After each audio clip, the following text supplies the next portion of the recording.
그 아름다운 문장이라든지 아름다운 세계를 포착했기 때문에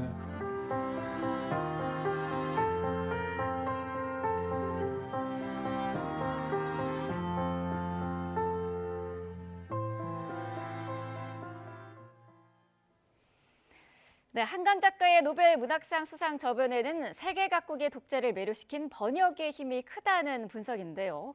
한강 작가의 시적인 문체와 감성을 불어권에 소개한 숨은 공신입니다. 최경란 번역가와 이야기 나눠보겠습니다. 번역가님 안녕하십니까? 네, 안녕하세요. 네, 지금 계신 곳이 한국이 아니시죠? 네, 지금 파리에 있습니다. 파리면은 지금 새벽 이른 시간대일 것 같은데요. 이른 시간에도 생방송에 연결해 주셔서 감사합니다.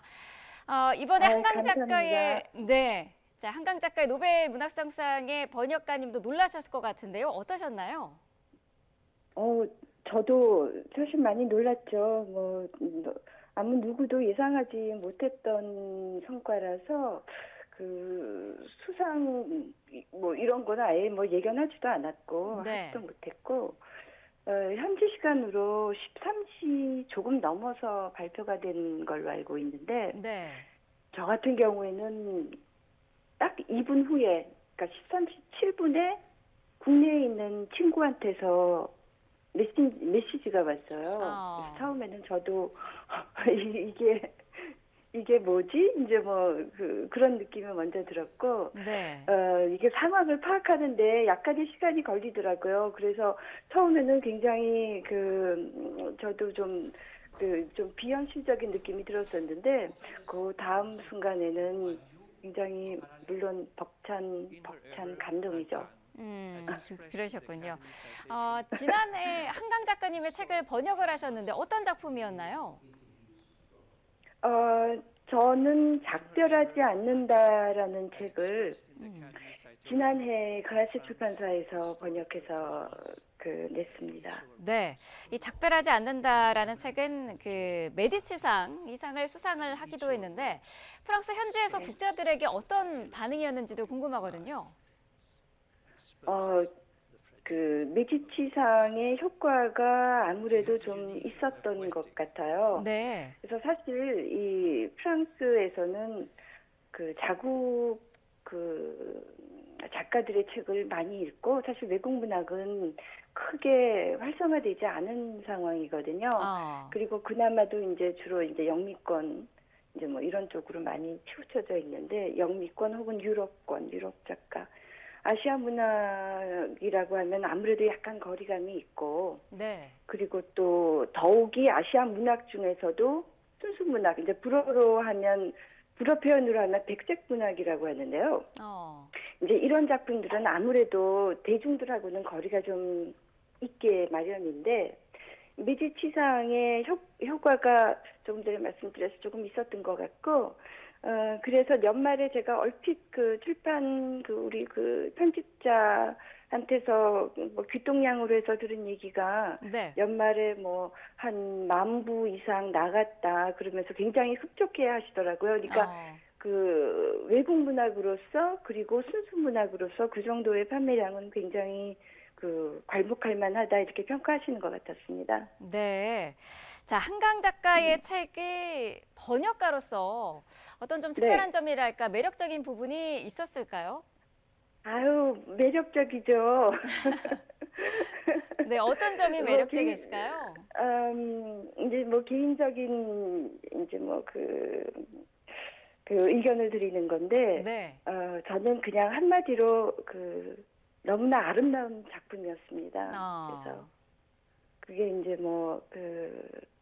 어떤 분들한테는 조금 어렵다, 이제 이렇게 말씀하시는 분도 있는데, 그렇게 느껴지실 수도 있겠죠? 왜냐면, 주제도 그렇고, 그 다음에 사실, 작가는 작가의 특성이라고 할까? 이런 게, 인간의 내면을 굉장히 깊이까지 파고들어서, 천착하는 그런 용기? 네. 굉장히 그런 감수성과 용기까지 있는 그런 작품이기 때문에 약간 어렵게 느껴지실 수 있을 것 같은데, 저 같은 경우에는 완전히 매료되었죠. 네. 너무나 시적이고 아름다우니까 완전히 푹 빠지게 되더라고요. 네. 한동안 작업하는 동안은 그 세계에서 살았다고 할 수 있습니다. 네, 그러셨군요. 글에 담긴 감정까지 고스란히 전달을 해야 하는 게 번역이어서 번역을 제2의 창작이다 이렇게라고도 표현을 하는데요. 작별하지 않는다를 예로 든다면은 번역에 소요된 시간이 어느 정도 되셨을까요? 보통의 경우 한 6개월에서 7개월 정도면 작업을 마칠 수가 있고요. 네. 이 책도 마찬가지로 한 그 정도 소요됐던 것 같아요. 아무래도 이 작품 자체가 제주 4.3 사건이라는 아픈 현대사를 담고 있기 때문에 어떤 역사적인 네. 배경에 대한 사전 조사나 공부도 필요했을 것 같거든요. 어떠셨나요? 저도 막연하게 이제 2000년대 이후에 이 사건이 좀 알려지기 시작한 거 아니겠습니까? 네. 그래서 저도 그냥 막연하게 언론이나 이제 이런 이제 매체를 통해서 듣고는 알고는 있었지만 자세한 내막까지는 잘 몰랐어요. 네. 근데 이제 작업을 하다 보면 아무래도 배경을 자세히 알아야 이게 또 작업이 되니까 그래서 작업하면서 궁금한 것들은 찾아가면서 공부도 좀 하고 그랬습니다. 근데 요즘에는 인터넷에서 모든 걸 다 찾아볼 수 있으니까 네. 편리하더라고요. 그러셨군요. 한강 작가는 이 작별하지 않는다의 프랑스판의 제목이 아주 절묘했다 네. 이렇게 얘기를 한 기사도 있었더라고요. 제목이 불가능한 작별인데 이렇게 네네. 제목을 정하기까지 고민도 많으셨을 것 같거든요. 네, 고민을 좀 했습니다. 네. 아닌 게 아니라. 음. 그러니까 제목의 의미 자체가 문제가 됐던 게 아니라 이게 네. 이제 그 통사의 문제인데 프랑스어 같은 경우에는 주어가 꼭 있어야 돼요. 예, 그러니까 영어도 그렇겠지만 그래서 이거를 하다 보면 그러니까 우리는 작별하지 않는다, 나는 작별하지 않는다, 아니면 이렇게 뭉뚱그려서 누군가는 작별하지 않는다 이런 식으로 되게 되면 이게 좀 굉장히 어설프거든요. 네. 그래서 프랑스어로 가장 자연스러운, 그러니까 우리 원문 제목이랑 가장 어울리는, 가장 가까운 표현을 찾아보려다가 하니까 그건 문장으로 쓸 수가 없고 결국은 명사구가 되는데, 그래서 이제 한동안 그걸 가지고 조금 고민을 했었는데 어느 날 저희 공동 번역자께서 저한테 마구 다그치시는 거예요. 네. 어떡할래? 자꾸 어떡할래? 그러길래 제가 밀려서 벽까지 밀려서 그러면 어떡하지? 이루어질 수 없는 작별, 미완성 작별, 불가능한 작별, 이제 여러 가지를 이렇게 여러 가지를 제시를 했더니 딱 듣더니 그 순간에 불가능한 작별 이러고 끊으시더라고. 그래서 그렇게 하기로 결정이 됐습니다. 네. 저희가 그래서 그렇게 마음을 먹은 제목을 출판사에 제안을 했을 때 출판사에서도 굉장히 흡족해 하셨어요. 네. 자, 그렇게 해서 탄생한 제목이 불가능한 작별인데 이게 사실 구조도 좀 복잡하고 제조 방언도 나오거든요. 이 부분은 네. 어떻게 옮길 것인지도 고민이 많으셨을 것 같아요. 아예 처음부터 사실 방언은 포기를 한 상태였죠. 왜냐하면 사실 방언뿐만 아니라 하나의 언어에서 굉장히 많은 층위의 말하는 방법들이 이렇게 화용법이 있습니다. 네. 그러니까 예를 들어서 우리말의 존칭의 정도에 따라서도 여러 가지 뉘앙스가 생기고요. 그러니까 보통 일상 용어랑 학술 용어랑 틀리고, 네. 그리고 세대 간에도 언어가 틀리고, 저희가 쓰는 말하고 어린 아이들이 쓰는 말하고 틀리고, 이거 예를 들어서 조선 시대에 사대부가 쓰는 말이다. 근데 이런 거를 불어로 이제 뭐 프랑스어 고문으로 번역을 할 수도 없는 거고. 네. 그러니까 굉장히 여러 가지 종류의 그 언어들이 사실은 있는데 방언까지 포함해서. 그래서 그것들을 그런 경우에 그거를 어떤 다른 형태로, 그러니까 방언이라는 형태로 번역을 할 수는 없어요. 네. 프랑스어에서 그렇게 딱 이제 뭐 데칼코마니처럼 이렇게 찍어서 나올 수는 없는 거니까. 그래서 이럴 때 중요한 거는 각 방언에서 느껴지는 우리가 가진 방언들이, 그러니까 그 한국어 방언들이 가지는 그 맛들이 있잖아요. 네. 그러니까 특별한 어떤 친밀감이나 뭐 안타까움이나 아니면 특별한 유머, 뭐 질감, 그 찰진 거, 그 거의 맛과 냄새 이런 것들을 네.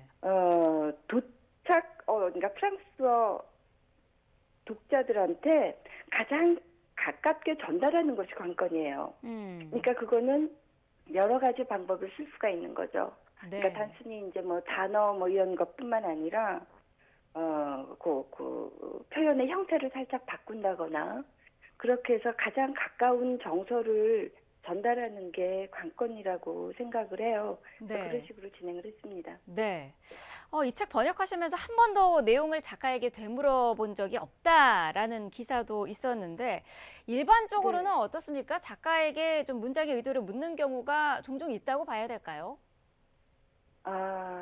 가끔 있어요. 네. 그게 항상 그런 건 아니고 가끔 가다가 그 조금 해석이 약간, 그러니까 그 문장의 해석이 중의적일 수 있는 경우, 네. 아니면은 그 문맥을 쭉 읽어가다가 어느 순간 약간 이게 모순되는 것 같다 이런 경우가 발생할 수가 있거든요. 그런 네. 이제 작가에게 이제 질문을 드리는 경우가 가끔 발생하는데 이게 뭐 매번 그런 거는 아니고요.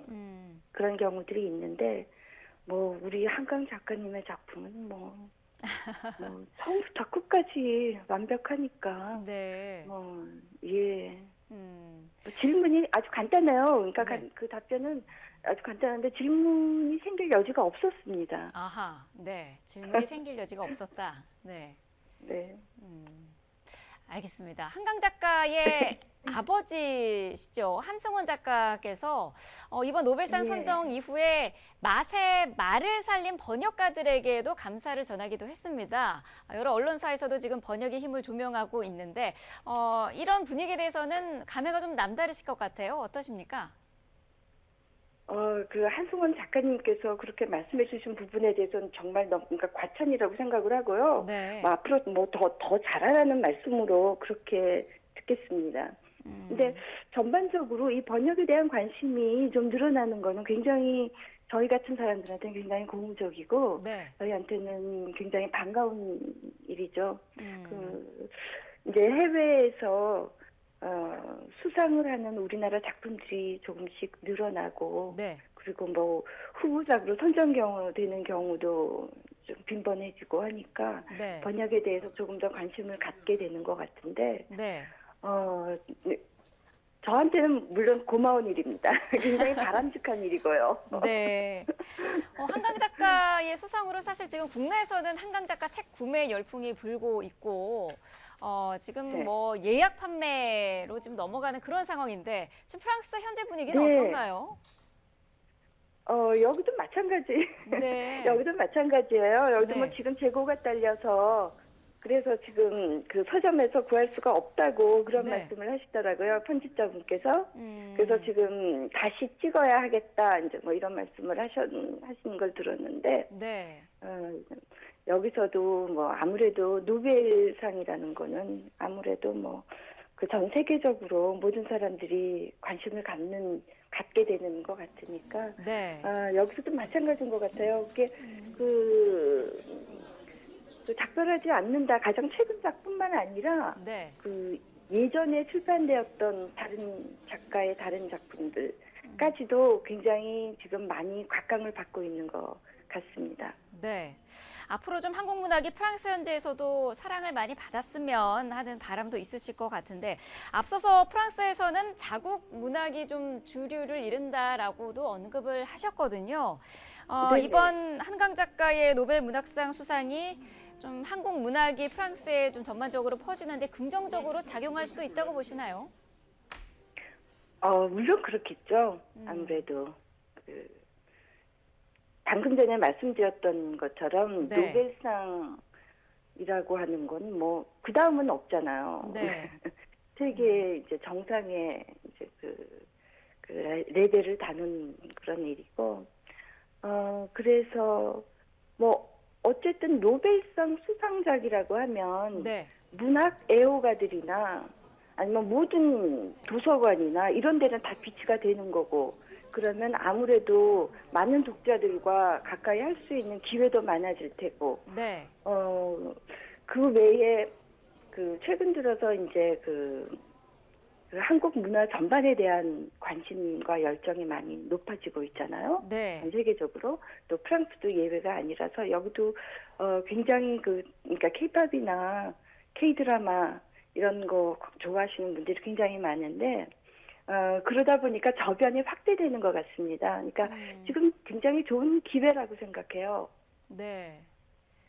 자, 번역가님 오늘 인터뷰가 첫 언론 생방송 인터뷰로 알고 있는데 새벽 시간임에도 네. 인터뷰 응해주셔서 너무나 감사드립니다. 아닙니다. 제가 감사합니다. 네, 최경란 번역가와 함께 이야기 나눠봤습니다. 오늘 말씀 감사합니다. 네, 고맙습니다.